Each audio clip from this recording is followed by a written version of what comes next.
હે ડોશીમાં કોણ આવ્યા? હે માજી તમે કોણ? હું ભોળાભાઈના બેન છું.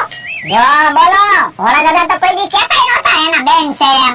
એ ભોળા ભૂલો કરો છે, ઈ ભૂલી જાય. આ ઈ હાસુ. એ બટા ભોળાભાઈ ક્યારે આવશે? હવે ઈ તો વાડીએ નહીં આવે, માથાકૂટ થઈ ગયેલી છે. વાડી આવશે તો આ ભાઈ ધીબી નાખશે. એવું બધું ભૂલી જવાનું હોય, માથાકૂટ ન કરવાની હોય.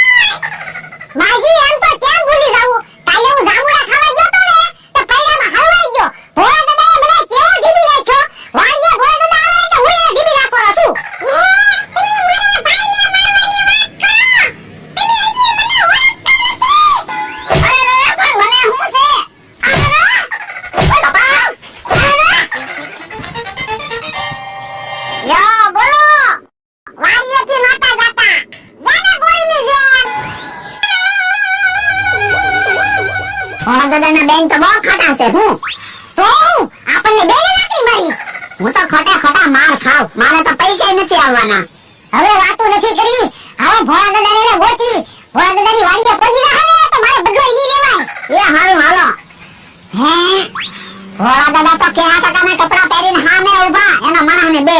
હે તો તમે અહીંયા ઊભા રહ્યો. હમણાં જો એને ધીમી રાખું. એ હારું. મેં તો જલ્દી પૂરી થાય તો હારું. આ વખત ચાલુ થાય. તારે કોઈની હારે બાંધવાનું નહીં. તું તો